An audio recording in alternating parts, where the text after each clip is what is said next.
The apartment market continues to experience the most pressure. There were approximately 400 apartment sales in July, which is down around 20% compared to last year.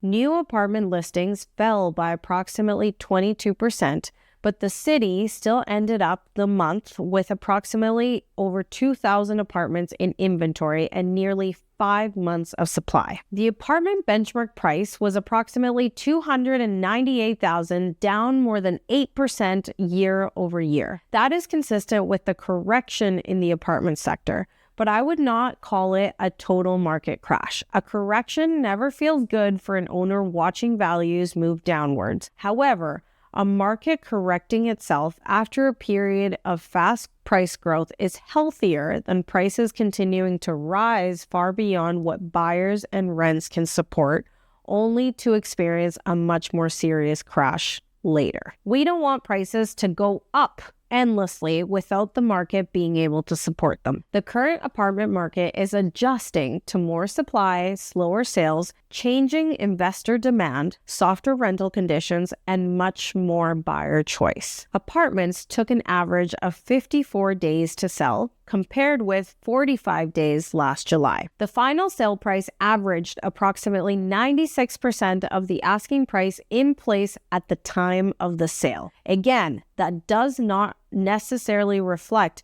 the property's original asking price.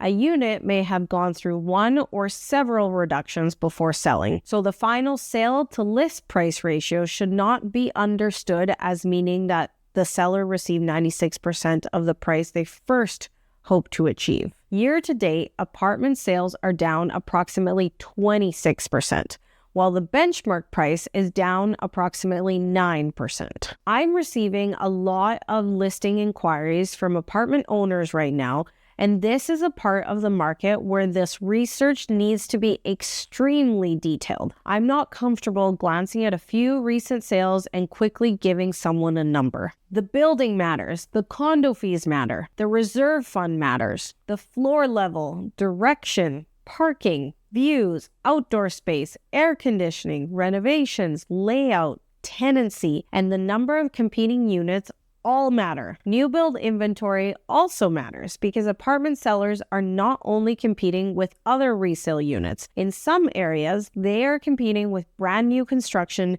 builder incentives, warranties, and buildings that have not yet faced the same maintenance or reserve fund concerns. This is why I love creating detailed videos for potential sellers where I can actually show them the listings and the sales, the current competition, the property history, and the meaningful differences between one property and another in a way that they can clearly picture. At the end of the day, I want my clients to make a decision that is genuinely good for them. To do that, they need real numbers, real context, more than a rushed estimate. For buyers and investors, the apartment market may offer some of the strongest negotiating opportunities in Calgary today. But that does not mean every inexpensive apartment is automatically a great investment. Buyers need to look beyond the purchase price. What are the condo fees? What do they include? Is the reserve fund healthy?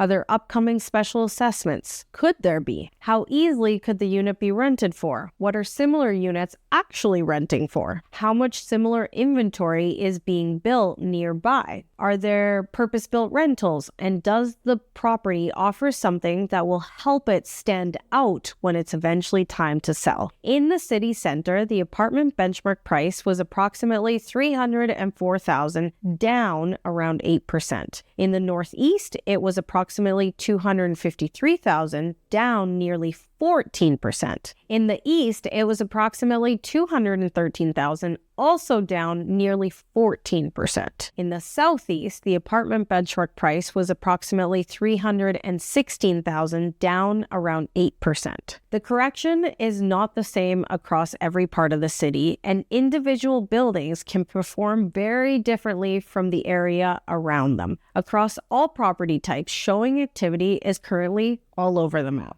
Some listings may receive several showings within a short period. Some may receive approximately one showing a week. Others aren't even receiving that. And then there are properties that continue to generate steady traffic. This doesn't come down only to whether the property is detached, a townhouse, or an apartment. Location, price, condition, presentation, buyer demand, competing inventory, and how easy the property is to replace all matter. But this is a very simple statement that sellers need to remember. If you don't have showings, you can't sell. A property cannot receive an offer from buyers who are not walking through the door. If a listing has been professionally prepared and marketed, but is still not generating enough activity, the market may be telling us that the price needs to change. That isn't personal, and it doesn't necessarily mean there's something seriously wrong with the home or that you or your agent have done anything wrong. It may simply mean buyers believe that there's a stronger option available at that price, or that the price is not appealing enough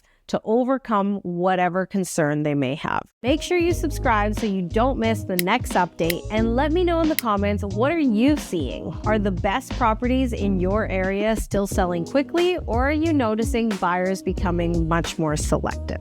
See you next time.